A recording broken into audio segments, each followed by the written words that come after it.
Hey everybody, welcome to the XCOM Enemy Unknown panel. Hello to everybody watching on the internet, on Twitch TV, and all of you here at PAX. We have an amazing panel for you guys today about this game. How many of you played the original XCOM?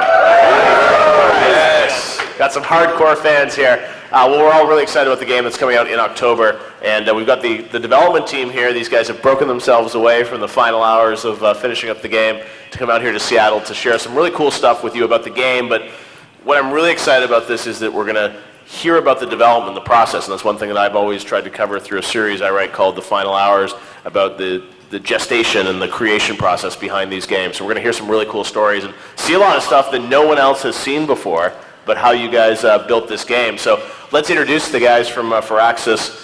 We've got Greg, Garth, Jake, and Casey. Let's talk a little bit about what you guys do on the game. I'm Greg. I'm the art director on XCOM. You're really about to boo now. I'm Garth, the lead producer on XCOM. I'm Jake. I'm the lead designer. Like the designers. And I'm Casey, the lead programmer. Art is really good. I mean, I'm on the wrong side of the table. All right, well, before we get into it, let's take a look at the E3 trailer for XCOM Enemy Unknown.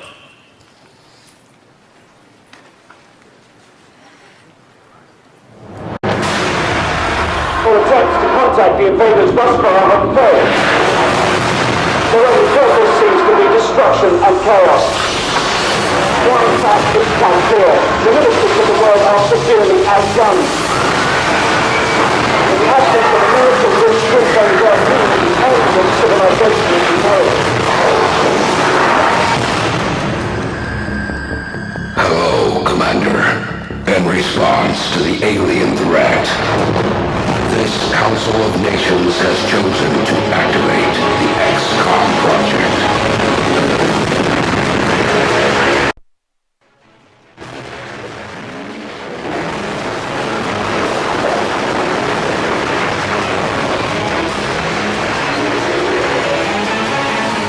You have full command of XCOM headquarters.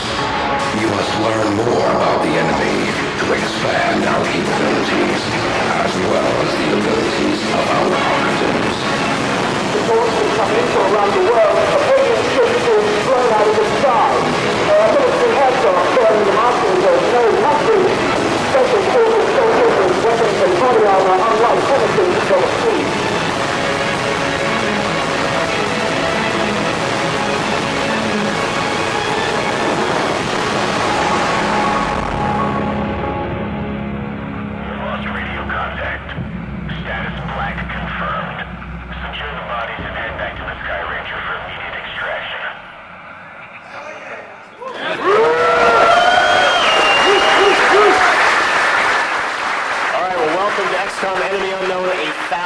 Stupid ideas on the road to glory, and as I mentioned, we're going to take you guys through some of the creative process that these guys went through to come up with the game, which is, won a ton of awards at E3 and is definitely really gaining a lot of traction here leading up to the October launch. First of all, though, guys, before we get into sort of the history of this project, which I don't know if you guys know has been in development for a number of years, so even though it was just announced back in January, I think, in Game Informer, you guys have been working on it for a number of years, and we'll get into that. But first of all, tell us about your roles at Firaxis and how you got to the position you are right now working at Firaxis. Greg, you want to start? Yeah, I'm the art director, like I said. I have been there the longest, I guess. I've been there since we started. So I guess about 15 years or something like that. So look at that photo of Sid Meier right there, watching down on us. Yes. Our benevolent leader. Exactly. All hail. We all hail Sid Meier. Right. Yeah. Right. So. I'm definitely the rookie amongst this very strong leadership team. Used to be in the banking industry. Please don't boo again. I'm going to start getting hurt. And I sold a lot of subprime mortgages. He's a good guy. Just a great guy. But I needed to do something more creative and went to CMU's ETC and was very, very happy and lucky to be able to move, interview with Firaxis and eventually go there. And we're going to show you in a few minutes the video that I saw and made me want to go to Firaxis. Right. I'm Jake. I have been at Firaxis for almost 13 years, so we're a lot of lifers at Firaxis, because once you leave, Sid never lets go. I played XCOM Enemy Unknown my senior year in high school. It came out in 1994, and I played it all year, and that's the reason that I got a computer science degree. And because of that, that's what made me love strategy games and come to Firaxis. And ever since I've been at Firaxis, I've been begging to make this game. So yeah, for me, this is really a labor of love. It was destiny. I'm sorry my wife's in the front row. I sound like I'm talking about like the love of my life, but I'm not. It's my mistress, this game. And she's cruel, but I'll be back to you soon, baby. And I'm Casey, and I guess it was about 10 or 11 years ago, I thought I could be happy doing something other than making video games, and I'd left the industry for, I think maybe it was about a week before I realized how terrible of a mistake I'd made. And so 4 months after that, after doing submarine renavigation, I was lucky enough to find a spot at Firaxis, and I've been there for 10 or 11 years. And you finally got, your dream became a reality here, Jake. You Yes. kept saying to your benevolent leader, Sid Meier, please let me make another Right. XCOM. Right. How did you finally convinced him to do it? Yeah, I mean, I had actually I worked on a prototype before, like in 2002, 2003, I worked on a prototype for XCOM, and it was terrible. I mean, it was just straight up terrible. So that's the only thing that we're not showing, because I'm so embarrassed about that. But what we do have is the movie that brought Garth to us. So you can set this up. Greg and his team and Jake obviously sat down to kick off the project, and I interviewed with a lot of companies, but when I saw this video, which we haven't shown to anyone except no one. employees at Firaxis, I'm a huge fan of squad-based tactical games, and when I saw it, I said, I have to be at Firaxis. So we're extremely excited to show you guys. Yeah, this was our take on the gameplay pre-visualization, and it was never ever meant to be like a splash movie or anything like that. It was a really important tool that we had to establish what we wanted to make and what we thought we wanted to do. And it eventually turned into something that, like, when new employees or potential employees would come in, they'd see this. So yeah, that's. And this was back circa what, like 2008? 2007, late 2007, early Right. 2008, so a long time ago we made this movie. All right, cool. Let's take a look at the first process.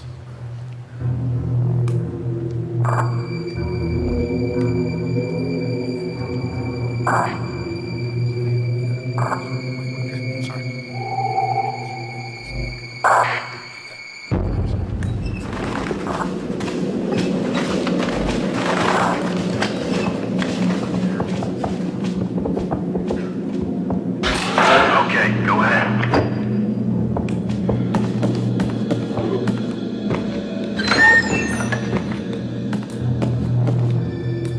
We definitely got a situation.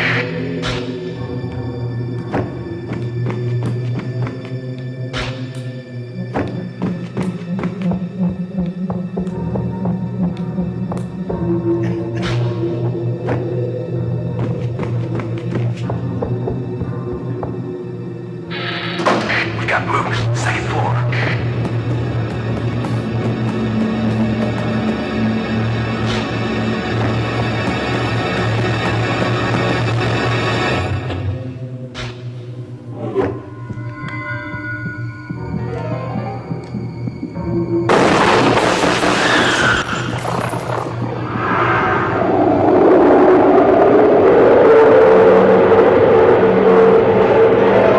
What are you doing? Stand down, soldier! Stand down! Ramirez, report. What's going on out there?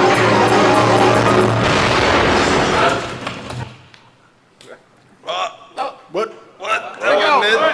It's not over. Is that over? What happened? They're here.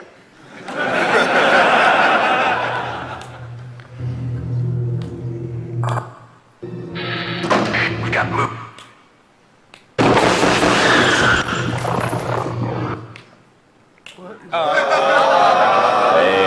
Epic fail. What happened? We're gonna go back. What, we're gonna try once more? You guys want to see the end? Yeah! Can we do it?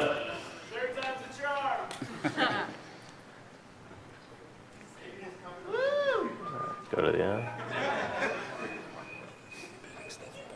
All right, guys. Will it play? There we go. All right. What are you doing? Stand down, soldier! Stand down! Report. What's going on up there?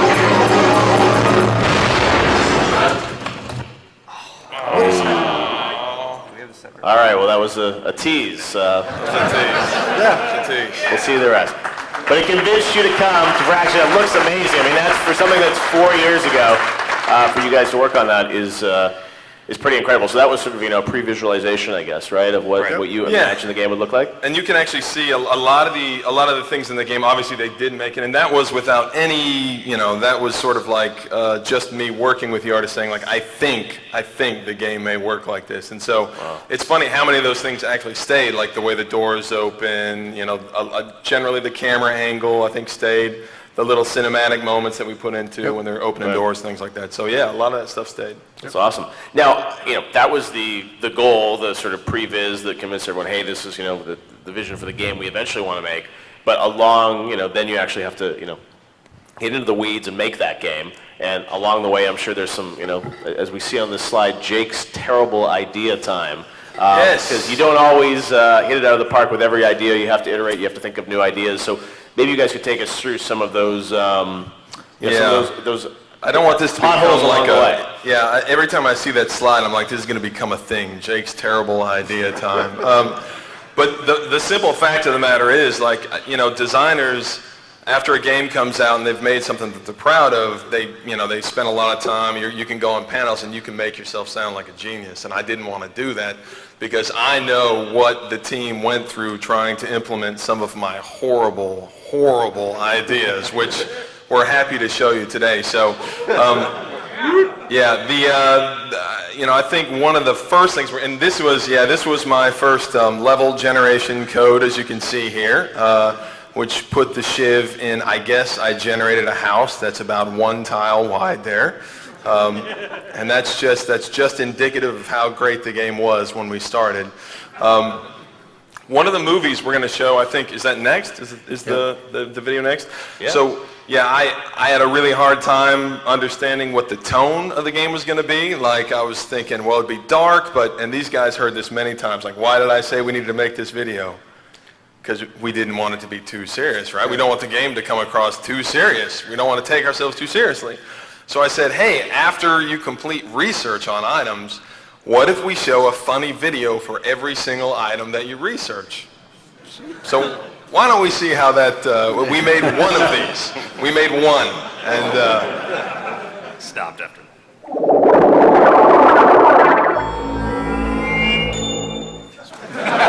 With a motion scanner equipped, your soldiers will know every step your enemies take.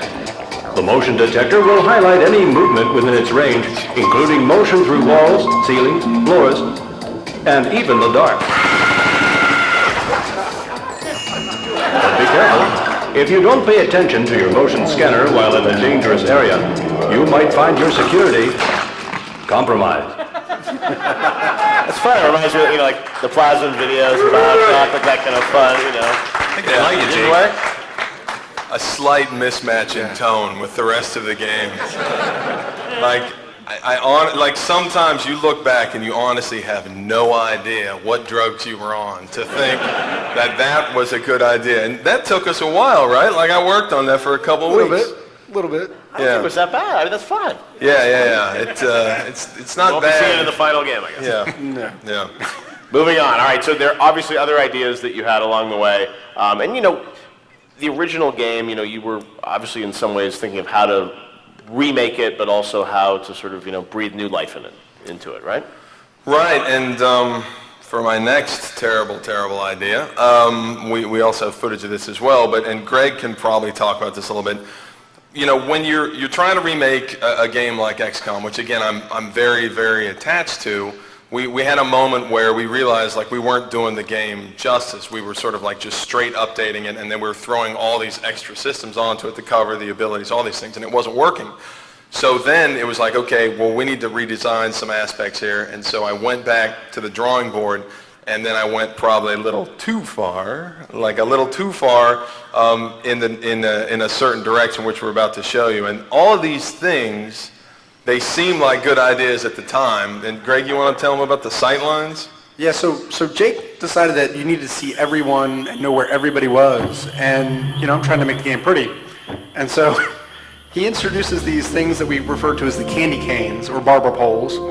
And you'll see them in a second. And they're cutting edge technology visually.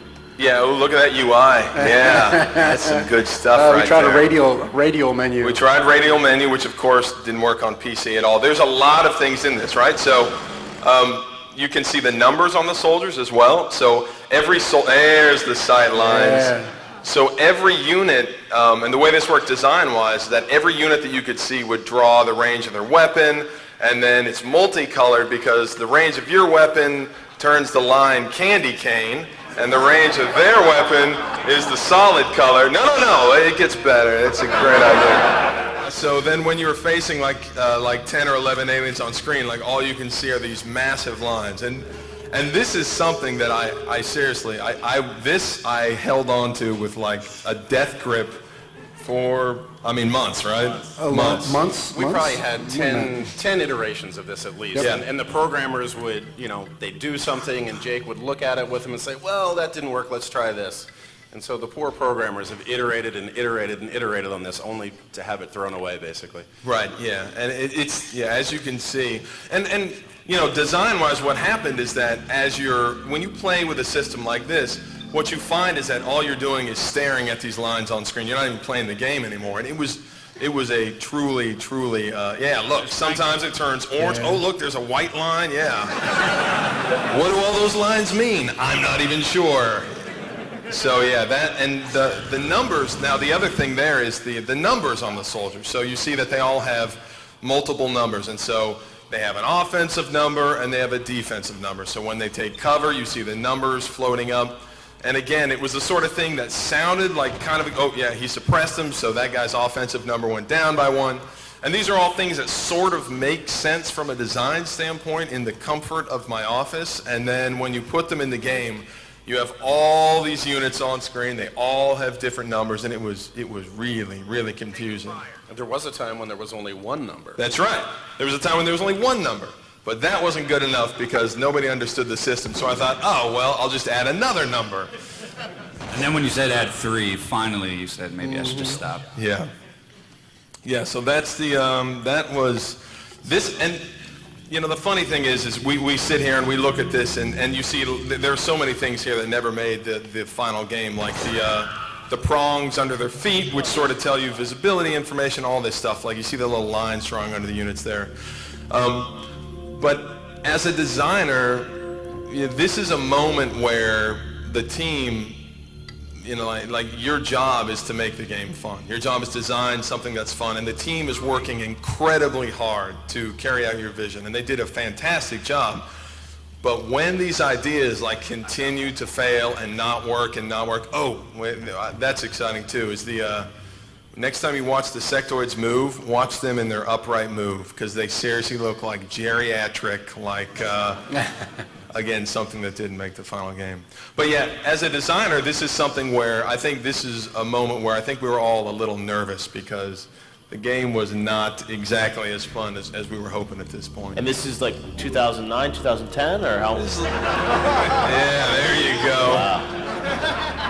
That wasn't painful to play against. Just hours of watching the sectoids move. So yeah, if you see the current sectoid animations, they now run on all fours. They're a little bit more primal, and it's a funny story. Just seeing that, but also Sid actually gave you some feedback, right? Yeah, that was from Sid. They look a little too human-like, and when you hear him scream, it was almost like you're shooting at a little child, and Sid was like, right. we got because they kind of have a little old man walk. They're kind of cute, and Sid was disturbed. He was deeply disturbed that most of the game was shooting these poor, terrible old aliens. So, yeah. Oh yeah. So eventually you came to your senses. Yeah. Right. Yeah. Eventually we came to our senses, and yeah. This is one of those moments where, as a team, you just keep waiting for. When you hear about your favorite games, I'm telling you, this is what a lot of people go through. And Sid calls this the Valley of Despair, where you're working on a game, you're putting all you have into it, and the game is not fun. Like, this is a game that you know millions of people are looking forward to, but what you've put together is not fun, and it can be a little terrifying, and obviously we wouldn't do this talk if we hadn't gotten to the other side of that. All right, so that was the original, vision for some of the sideline stuff. As you're going through game development, you're also, in this phase, also doing some stuff with temp VO, as we can hear there. Let's talk a bit about that, because I know you had some temp VO in the game. This is some of my favorite stuff. We've got a guy on our team. His name is Roland Rizzo. He's Italian. He's this big Italian guy. He worked at Microprose when the original XCOM was being made. And so he's this I think he fakes his accent because it's so strong. He's like, hey, I need to put in the sounds for the laser rifle. Ooh. And I'm not exaggerating, right? I'm not. You guys can watch videos of this guy when he talks, and he's like, he called us all scungili. Hey, scungili, I need to put in the sounds. And we thought scungili was like some gangster Italian term, and it turns out it's bottom dweller shrimp or something like that. Right. So I don't even think he knows what he's saying. I swear I don't even think he's Italian. So, but so we need to make the game as quickly as we can. We try and make the game as quickly as we can because a lot of bad ideas, you need to play through them to get to the good ones. And so we needed to get all the scratch audio in game, which means just temporary VO. And so we had all these lines we had written for the soldiers, and we didn't have anyone to do the scratch audio, but we wanted to see how much disk space this would take. And so Casey, you can tell, you told Roland to go record these, right? We told Roland to go make something that he thought was going to be the proper size for a line. We'll make all the lines, and we'll put it in the game. We'll see how much memory it takes. Well, the part Roland missed was put it in the game. He really did not expect that this was going to go in the game. And the next day when he came in, everyone's coming into his office like, oh, I played the game this morning. It's so funny. It's hilarious. So he marched right into my office. It's like, dude, that wasn't supposed to go in the game. That wasn't supposed to go in the game, scungili. Something like that. Yeah, so We have some of these VO lines doing? Yeah, let's take a listen to these here. This is Roland. Help, someone help. No, God damn it. I'm dead. Come on, you bucket of bolts. Did not make the final product. I mean, it's seriously. Secret character, maybe. Yeah, it was late. It was pretty late in the process, and at that point, I am like a complete stress case.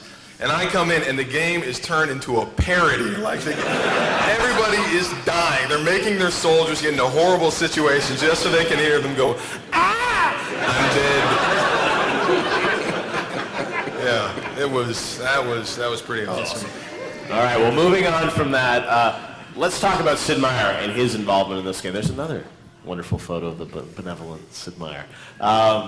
So Sid, obviously, integral part of everything that's done at Firaxis. How was he sort of involved in this game? I mean, Jake, obviously you had talked with him about it over the years. I know he still builds, prototypes in his own sort of little he still runs his own team, and I'd always worked on Sid's team, and so I'd sort of been his right-hand man for a long time, and this was the first time I'd made a game on my own. And what I used to do for Sid was be his sort of design lieutenant, where he would make a prototype, I'd play it, and I'd be like, oh, that's no good, that's terrible, you should change this, or whatever, which made me think that I knew what the hell I was doing when it came to design, right? I was like, oh, look at this, I'm telling Sid Meier what's bad about his games. So from that point on, I went on to XCOM, with his blessing, and he helped me a lot. I would go into his office pretty much every day or every other day, and actually his son Ryan is here, so Ryan can tell you how much time I spent in Sid's office crying. And this is true. I had made multiple prototypes of you saw the tactical problems. I'd made multiple prototypes of the strategy layer. Again, I was trying to do something new. And what you see here, I'm unproud to say, is a card-based version of XCOM strategy. So this is a sort of a card game over the strategy. I like all the groans. Yeah. This is a turn-based strategy layer. It's card-based, and it is terrible. And this was like my third or fourth try at the strategy layer, so I was getting more and more crazy. You know, like I was just like, well, how do you end up at a turn-based card game? Well, because you just go nuts. And so I went to Sid and I said, look, and this is true. I think I was getting worried. I think the team was getting worried. And so I went to Sid and I said, look, like I don't know that I'm cut out for this. Like I don't know what I'm doing. I've had a lot of bad prototypes. And so he said, okay, we're going to work together. And every day for the next 2 weeks, he and I worked on paper. We threw everything out. And he and I made a board game version of the strategy layer. And we used dice and little units to sort of work out the design systems. And it was like, you know, if you had told 13-year-old me that at some point in my life I'd be making board games in Sid's office in the afternoons, like I would have just died happy. And that's what we did. Like Sid and I worked out a paper version of the strategy layer. And then it got to a point where Sid and I are both programmers, and we disagreed about the next steps the prototype should go in. And so he said, you know what, let's move off of paper. You go away for a weekend, I'll go away for a weekend. I'm going to do a prototype. You do a prototype, and we'll come back together and play each other's prototypes. And so what you see here actually is Sid Meier's XCOM strategy prototype. And again, this was years ago, and so obviously a lot of these things didn't make it, but you can see, like, this is, you know, and again, Sid programs incredibly quickly, and so he did this in a weekend. He was like, okay, this is where I think the strategy layer should go. So I always think that's pretty cool. I went into his office the other day, I was like, hey, do you still have that old prototype? And yeah, he still had it. He fired it up, and we played it for a little bit, so. And then I made a prototype, which was pretty similar, right there. And so, again, it doesn't look anything like the game that came out, because, you know, this was just another step in the process. And yeah, this was just another strategy prototype. And you see, that looks very different than the game that you're going to have in your hands soon. So You really like numbers, Jake. I do. Again, remember all those bad numbers in the tactical layer? I just figured, well, what the hell? I'll just put them in the strategy layer. So, yeah, not a good idea. So yeah, and that was sort of how Sid, and Sid's ideas, frankly, were better than mine. A lot more of his made into the strategy layer there. So yeah, that was Sid's involvement. All right, so Sid was involved and obviously still playing the game, kind of checking it out as you guys were going through development and giving constant feedback, I'm sure. Yeah. He still plays and emails all the time. Awesome. So let's talk about kind of, you talked about the strategy layer, some of those prototypes, iterating on that. Greg, let's talk a little bit about the, other sort of rejected ideas along the way. Looks like you guys had some fun sort of figuring out what the aliens were going to look like, right? Yeah, so this was actually a really good one because we were working with the chrysalid. And, the rupture should be something really dramatic when another baby chrysalid is born. And so we had a long discussion about this, and it was actually in a group meeting where, unfortunately, I invited the entire team. And we were talking about it, and we were talking about how horrific this was, and maybe that had crossed the line. And so the original drawing isn't this, but this is what one of the concept guys went back and redid, trying to make it a little more friendly. But yeah, so Rejected. it was pretty funny. But it was, we're discussing, were we crossing a line, having your soldiers die this violently, because it was pretty gory, and it stayed. Oof. So from there, you guys obviously, this is another blunder, so to speak, right? Skyrim. The rainbow alien that urinates acid. I'm scared. Are you scared? Yeah. Can you feel the XCOM? Yeah. That was kind of the description I was given to make this. No, it was my mistake. I'm just saying. That's a very good rendering of a bad idea, right? This was fun. We went back and forth with this, and we added some armor to him, and we kind of added everything we could, and probably the worst drawing we've done. Wait, there's, no, I wouldn't, he doesn't claim the title yet. Get ready for the next slide. The next one's even better. Battletoads. What am I seeing? Is that a 4-story toad? Yes, yes it is. Did not make it. Yeah, this didn't make it at all either, but this was something where we were talking about, well, this thing would eat your soldiers, but they weren't dead yet, and you had to actually kill it within so many turns to actually get your soldiers back. And it was a little weird. And Yeah, I'd been playing a lot of Left 4 Dead, right? So I was like, yeah, this guy's big tongue will come out and he'll grab the soldiers, and maybe if you shoot him, he'll vomit the soldier. It was just that. Again, another not stellar idea. Next up, here's the Sky Ranger, right? Yeah, the Sky Ranger. This one went back and forth a lot, and we've made a lot of jokes about it. But the Sky Ranger was one of those things. It was one of the iconic things about XCOM that you have to have, and you got to do it right. So to me, it was a really important character, even though it's not a character. And so we went through lots and lots of revisions, and making it fit numbers of soldiers, and whether it was on the battlefield or part of the battlefield, and there were all sorts of things that obscuring things, lots of challenges that we went through. At one point, it opened from the front, and your soldiers came out of the front, and they were like, well, And that was fully modeled and animated. We had that in the game. Yeah. And so So a lot of effort went into this, it sounds like.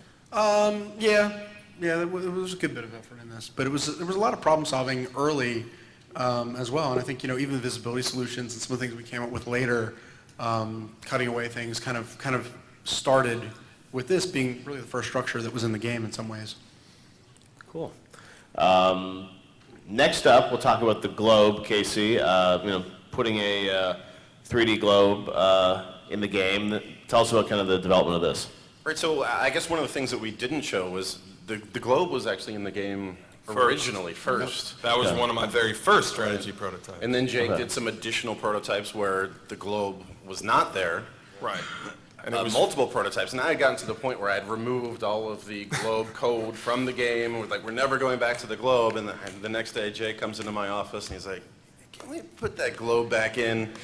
And it was just this back and forth where, that's one thing about Firaxis is we iterate, and that you have to be willing to kind of throw stuff away and put it back in and change. And this was certainly something that we did a lot with the globe. And this was a moment, yeah. So this, again, I showed you all the flat strategy prototypes, and some were globe, and this was, and Garth, Greg, this was a moment where I had to have a leads meeting when we went back to the 3D globe, because this was fairly late in development too, and I called the guys together, which we typically, we have leads meetings, but this was one of those meetings. Impromptu one. Yeah, this one was one where I was like, look, I said, we need to go to a 3D globe. The 2D is just too cold. It's not XCOM.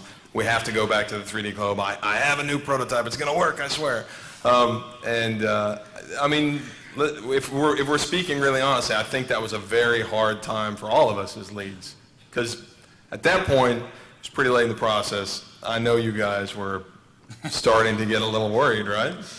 Oh yeah, of course, but we trusted that the reasons that you had for it were 100% valid, and we all wanted to get behind it. But yeah, you made the decision 2 days before launch. It was tough. All right, so you got the 3D globe in there. Garth, let's talk a little bit about level design and what's called Garth's mansion. They're tight spaces. Worst level ever made, right here. So I may have been a little, well, first of all, one of the cool things about Firaxis, yes, I'm in charge of the time and the schedule, but I really got to contribute from a design perspective, and especially early in the project, I worked directly with the level design team, built some levels, and I may have been too enamored with Greg's movie, because I said we have to get that claustrophobic feel, the feeling of tension. We can make houses and suburbs. So I prototyped in Max. I actually made a mansion, and Sid always says sometimes you can push things very far and then always scale back. I might have pushed this one a little too far. There's 5 different floors. It has a wing with an indoor pool in it. It's got an attic, a basement. It's pretty crazy. But one of the things we learned from that, which was pretty invaluable, was that unfortunately with our system, tight spaces with multi-floors on top of each other, they just didn't work with our gameplay. It's murder. It makes it really, really slow and it's very slow. It's hard to know who you're targeting at when you have aliens on different floors. So you know, you see this stuff and you're like, wow, you threw it away after, you know, a few days of making it and then a few weeks of playtesting and getting feedback. But what this did was this showed the team, we have to make dozens and dozens and dozens of levels. We're not going to plan on making buildings like this in those maps. We're going to focus on one-story buildings. Maybe we'll have some pit gameplay, which is very fun, and we have in our buildings. We have like two-story, Yeah. we have like two-story We have a buildings. roof and Yeah. So this helped us like solidify our design rules for like having 2 stories. Right. Yeah. right. It also made it very clear that Garth's path was not art. Yeah. It also had a pool in the middle, right? Yeah, no, it was in the wing. In the wing. Yes, Okay. my It's a dream nice house. mansion, but so that stuff that we saw in the original kind of, you know, concept video, you weren't really able to achieve with that level of detail, right? No, because when we do have plenty of urban buildings with multiple floors, but you just have to be really careful. It actually is, we have them, but it's very slow to play with. You know, it just really slows things down. The sightlines are no fun. It's a very confusing space to play in, and we found that. And the original game was like that too. The original game interiors were generally just open blocks, and we went back to that after we did level layouts like this, where it wasn't at all like the original, and there was a reason why they did that. Yeah, so this one, I worked with the level design team, our lead level designer, Todd Broadwater. We made this map, and this was sort of a third world, favela-inspired map where we said, all right, we're not going to make these 4-story structures, but we can have tiered sort of shack shantytown gameplay. And it actually turned out to be pretty fun from a gray box perspective. But it didn't work as we, you know, with an art set, we weren't going to invest a lot of time in making that for one-off maps. And also, it just disobeyed some rules. It was a very large map. It had a ton of fracturable walls, and I don't think it would have shown. Yeah, it was cool, but it was really complicated. And you can see there, like that's the one number. Like that was when we were at one number with the soldiers, that guy up top there. And this is how we built all our levels. We do them all gray box, and and then we test them. Some of them we throw out, some we keep, and that's just part of the process. It is one of the favorite maps of the developers, though. It's one of the first maps where the game really was starting to become playable. Destruction was shown. And so when you talk to some of the guys about old maps, everyone mentions Shantytown. Yeah.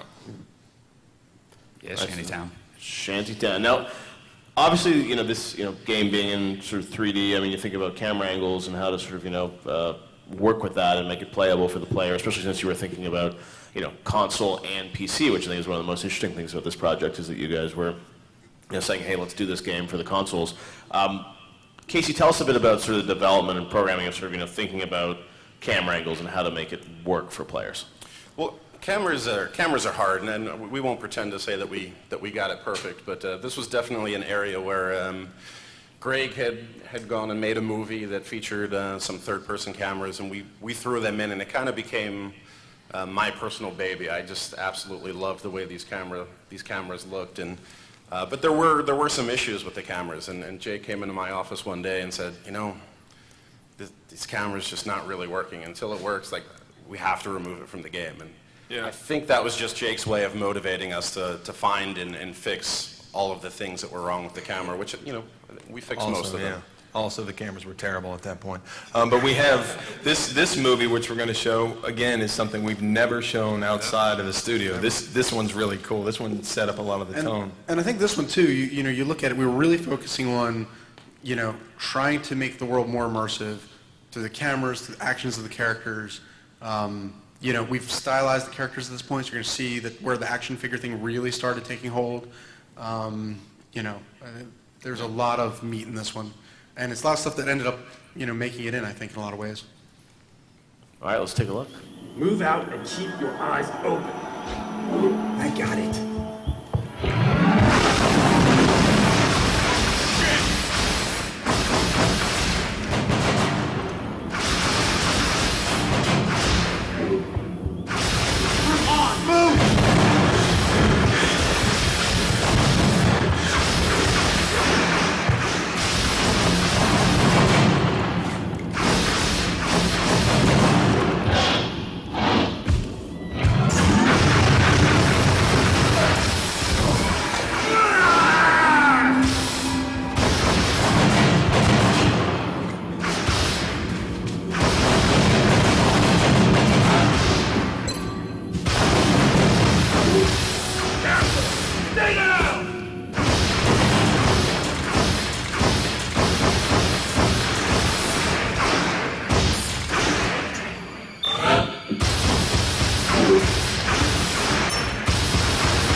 And actually, one thing to point out that was, again, something that was in the tactical, that, like, you notice that they were shooting all the time.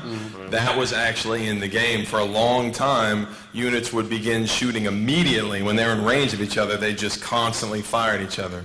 And that was something that looked cool, but was, like, just baffling. Like, nobody knew what was going on. So, for a long time, that's just, again, another sign of something where it's like, we never let it be said we wouldn't try anything once, so. Right. And I mean, that movie was motivation too. We looked at that movie and we tried to figure out all of the different elements that we could realistically do. Yeah.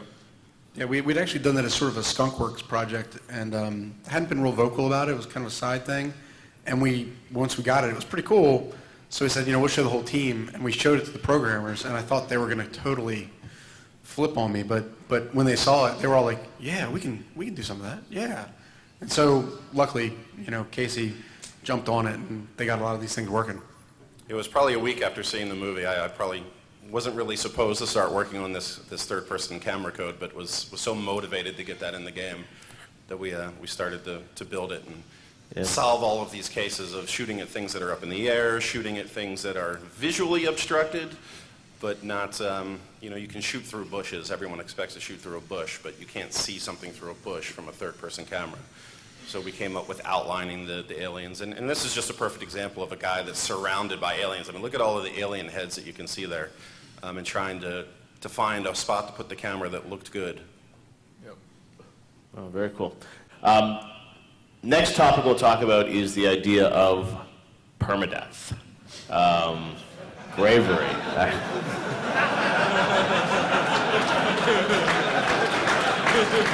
This is on the wall at Praxis, is it? But let's talk about that. Permadeath is obviously, it's been a core part of XCOM games. Do you guys have any sort of stories from development about how this is evolved? Permadeath is, the reason that permadeath is important is that's kind of what sets XCOM apart is, I think that for people to have real emotions in games, I think that there has to be consequence. You have to feel like you're putting something at risk, and you have to know that, in some ways this sounds weird, but you have to know the game doesn't care about you. You know the game and the world that the game is set in is not trying to hold your hand. And so because of that, the fact that your soldiers can die creates a much, much stronger investment in the soldiers and the XCOM organization than if it was the sort of thing where, well, they're just unconscious, you'll get them back at the end of the map. Well, then you don't care, they're just little pawns. But when you develop these soldiers and you care about them and you put them at risk, even when they survive, you have these incredible memories of them and it feels real. It is real because those choices that you made, those consequences, they're all real. They're not fake. And so permadeath was something that, like, as many things as I tried design-wise, permadeath was never, ever, ever on the table. We all knew that permadeath would be in the game, so. And we have some guys have some great stories with it. I mean, Greg, we call Greg Permadeath because he's the worst multiplayer player, like in our offices, he is the worst guy in XCOM multiplayer ever. So his nickname is Permadeath, actually. You gonna take that, Greg? That's the truth. Okay. Now, it was funny when we were, we started out playing the original game a little bit every Friday or every other Friday, and one of our animators, he was playing, and he just got slaughtered, and he screamed like a baby. Like, he just screamed like a baby. So, Garth? Daisy. Oh, you want me to tell mine? Yeah. Go ahead. All right. Oh, no, actually you get to tell yours. Oh, That's your Jason. guy. Yeah. So I had made a comment before in another interview a while back. I said, real men don't reload. Real men play Iron Man. And I firmly believed that at the time. And then I started to play the game, and I'm going to play in Classic, which is pretty hard. And I didn't select Iron Mode, but I was fully intending not to reload the game. And then my buddy here, Jerry Hardcore McCarthy, 7 missions in, has got 25 kills, something like that. He kind of died, and I really had to reload. I couldn't deal with my boy Jerry here dying, so you guys can have my man card. And we actually should say you went on to lose that game, right? I did. Which is just in case anybody's worried about like the difficulty or anything like that. Yeah, this is our lead program. He's played the game tons, but yeah, he played on Classic. And even not in Iron Man mode, you got into a state where it was like, it was unwinnable. Right, I told Jake when we were making the game, I want to lose this game the very first time I play. And I did play on a harder difficulty level, but it is hard. But I realize that when I go back and I replay it, the mistakes that I made and how I hope to win it the next time that I start a game. All right, Garth, let's talk about your story. Oh man, I've done a lot of playthroughs in the past few months. This game is so fun. And one thing I do, I emotionally connect. You guys read those names? Oh, good. I emotionally connect with my soldiers. I've talked a lot about my family and friends, but I did the XCOM Pendables playthrough. Okay. And I did 80s action heroes, 80s and 90s action heroes, and this was one of my final squads. You got Arnold in there, and Bruce Willis in his bald form, and Wesley Snipes, Jean-Claude Van Damme. It was just a ton of fun to come up with those ideas and play through saving the world with some of your childhood heroes. That's the Demolition Man, Wesley Snipes there with the white hair. I like that. Yes, it is. Actually, he became psionic, so I gave him white hair because he's now enlightened. And yes, and Demolition Man. Yes, it was great fun. Now, Jake actually a lot of the team heard me. It was one evening in the office, or late afternoon, and I was in the office. This was my first playthrough where I lost almost over 40 soldiers, I'm ashamed to say, but the game is hard. I was on a very, very tension-filled crashed UFO mission, and the guys are all working, they don't know what I'm doing, and all of a sudden, I genuinely scream out, "Oh my God, my mom died." And this is like late at night crunch, and so everybody's like, and so I laughed because I knew he was doing a playthrough, but there were tons of people who didn't know that Garth was doing a playthrough with his mother as a soldier. And so they're like, "Oh my God, his mom just died." People seriously started like slowly walking, They're like, peeking in my "What?" office, like, "Are you okay, man?" And I'm like just sitting there like head down with the controller in my hands, and yeah.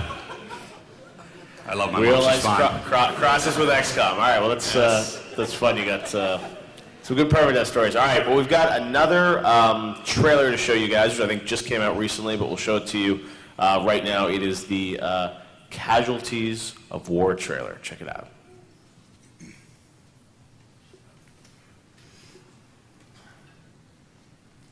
The scene on the ground here is one of utter pandemonium. Nothing has been able to slow the enemy down.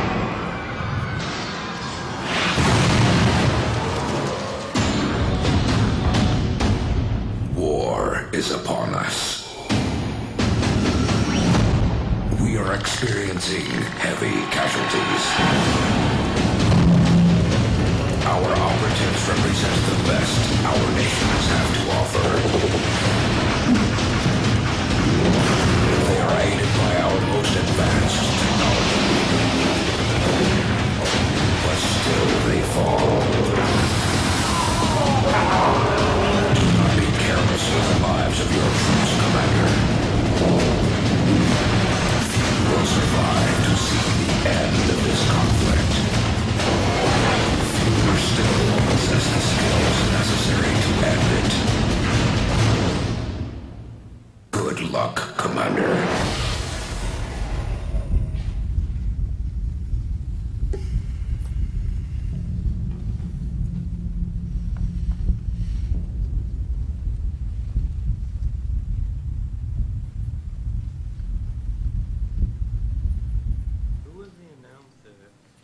All right, October 9th. You guys going to be there? All right. I'm curious, how many of you guys are going to play on PC? Are you guys going to play on console? Yeah, console. All right, just checking. All right, we got some time for some Q&A from you guys. If you have questions for the team, they're all here before they go back to finish up the game. If you guys want to line up with the mics, we will take questions. We've got about 9 minutes for questions, so let's get through them quickly since we have a lot of people lined up. Okay, Let's testing. start over here. All right. Okay, so yeah. how will the level design differ from, Whoa. how will the level design differ in different regions of the world? We do have regionalized maps. Now, we do have with variations and stuff, we have over 100? Yeah, there's over 100 maps. With variations, yeah. You'll play the whole game twice. You will not see the same map. And that's not even to take into account the different spawn points. Aliens are random, alien positions are random, what aliens you face, all that stuff. We do have some regionalized maps as well. Just because of the massive asset requirements, we didn't regionalize all the maps, but we do have specifically regionalized maps, so European maps will look different, North American maps will look different, some Asian maps will look different as well. So yeah, we have regionalized maps as well. Okay. Over there, go ahead. A strategy I used in the original XCOM, and I hope I'm not the only one, was kind of making my own entrance to buildings on terror missions, especially because finding a door is hard when you can just blow the wall down. Right. Did that make it back into this one? I played the demo this morning. Oh yeah. It seemed like I could only aim at like the aliens, and I was a little worried. Oh no. Yeah, we spent a lot of time on our destruction system, so you can, by all means, if you see a building, know that you can blow a hole in the side of that building and walk in. And use advanced tactics, leave your sniper outside, blow a hole in, and move your close combat guys in, definitely. The worst time is when you blow a hole by accident, and then you reveal like 2 other pods that you didn't want to. And yes, those memories still happen quite often. Cool. Next question right here. So, anyone here have a chance to check out Frozen Synapse? It seems to use a bunch of ideas from Laser Squad Nemesis. Yes, Casey's a pretty good Frozen Synapse player. I mean, obviously we love tactical games, and Frozen Synapse was a pretty popular game around our offices. And Casey, you're pretty good. Yeah, I played He's not that good. He's okay. There's a bunch of guys around our office that have played it and are big fans and find, that it's a lot of fun. So we try to play absolutely everything that's even remotely related to what we're doing. And not even just because that's what we're doing, but because we love games like that. Yeah. I wasn't that good at Laser Squad Nemesis, but I was passable at Frozen Synapse. You're probably better than Casey. No, you're probably better than Greg. Thanks for your question. Yes, go ahead. All right, actually I have 2 questions. One, I heard multiplayer, and I gotta admit, my ears perked up a little bit. What kind of multiplayer capabilities are for this game? So multiplayer it's very tabletop inspired because we're nerds and we love tabletop games. Sorry, we just do. Deal with it. I know you're my people. We're in the right place. We're like Necromunda or War Machines or. Yes. So anyway, it's very tabletop inspired, where we open up the toy chest and you're given a set number of points, and with that points you can buy any single unit and combine them into crazy squads. And we've been live streaming multiplayer matches, and it's the sort of thing where the tactics really are like unending. We continue to play long after we have to. We continue to play multiplayer matches, and guys play multiplayer matches at the office over lunch because it's super fun. And my last question is, and to be honest, I have been a fan of this game for all of about 5 hours, but... Great, glad to have you. Right. But I've heard a little bit about the enemies themselves in comparison to previous games. Are they similar? Are there new ones? We've got, obviously, a lot of them. We haven't shown all the aliens, nor will we. There are some aliens you'll just find when you play. We have, obviously we're deeply inspired by the original, so we try to bring back the ones that meant the most to us. And then certainly we've added new aliens as well, so things like the Thin Men and the Berserker, and we've added some new aliens as well that sort of we feel fit into the menagerie. All right, awesome. Awesome. Thanks for your question. Go ahead. We've got a question from our 2K live stream. Oh, wow. All right. We were going to let them ask some questions, although you don't have much time, so we're just going to do one from the live stream. The guy with the screen name, Don't Mess XCOM Up, which if any of you read the forums, you're familiar with him. He wants to know what the hardest feature was to implement in the game. Of all these ideas that ended up in the game, what was the hardest most difficult one? Strategy layer? I mean, it was the hardest for me. I mean, It's different for each of us. it's different for each of us, yeah. Yeah, For I me, mean- the strategy layer took me years, Yeah. For me, it was the destruction had to be one of the most daunting things we did. Yeah, I think for the programmers, the visibility system, just making sure that you can see what you want to see and having it play well was very difficult. For me, it was the mansion, still not implemented. Where's that damn mansion? All right, go ahead. So the unforgiving difficulty and perma-death and everything like that, obviously integral to maintaining the horror atmosphere in the original XCOM on a mechanical level. As a design student, I'm very curious about what decisions or what some of the decisions are that you made during the development of this game to maintain that sense of horror mechanically while opening up the game to a broader audience and making sure it's still approachable, because Yeah. Well, yeah, I mean, what it is, and this is true, I mean, we do, look, do we want more people to experience the game? We absolutely do. But as a designer and as a team, you get into a lot of trouble trying to appeal to a mythical audience that may or may not exist. And so my goal was to make an XCOM that people would play and say, that's XCOM. Like, it's tough, it's challenging, it's brutal.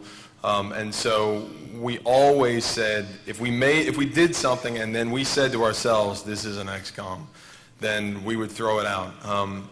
And so, that being said, we worked really hard to make the game more accessible. We have a tutorial, which is a major feature of the original. You know, I mean, it's obviously updating the UI. We have lots of help. We have a UFOpedia. We have archives. We've got so much stuff for the player to learn how to play the game. But at the same time, we said, we think an audience exists for a very, very, very complex turn-based strategy game. We're going to find out, but we think that if XCOM, if the original was one of the greatest games of all time, then drifting away from that and thinking you can do better is probably a giant mistake. And so whenever in doubt, we just said, look, we just got to stick with the magic of the original game, and we'll see if that works. All right, it's time for our final question, unfortunately. Thanks to everyone else for lining up, though. Yes, go ahead. How difficult was it to choose between the old time unit system of the game and the current two-move system that made it into the final game? Man, I thought we were going to miss that question. That's all the time we have. I'm sorry. It was hard. I mean, if you look at our original movie, we had time units in. We had a build with time units in it for a very long time. And the thing is, now that the game is pretty much done, you know, it was always, I felt bad trying to sell the system before. I felt like I'm trying to give you a marketing line where I say, like, look, time units didn't work with all the extra stuff we added to the game, all the squad abilities, all the soldier abilities, the idea of using your soldiers together as a squad. It did not work with time units. And so the two-move system allowed the player to think of their squad as one big unit and use them together. And we have had a lot of feedback from people who've played that, like, that now that they understand why we did it. And trust me, what I would say to people is that, trust me, any sort of skepticism about features that we removed, I understand. I understand as much as anyone.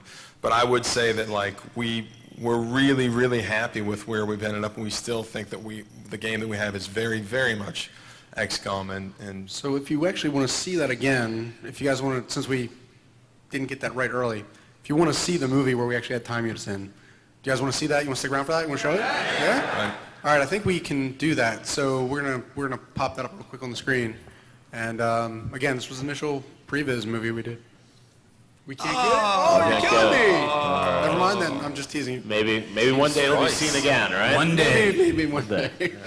All right, well, XCOM, of course, is coming out on October the 9th, so make sure to check it out. Thanks to all the guys from Firaxis. Thank you.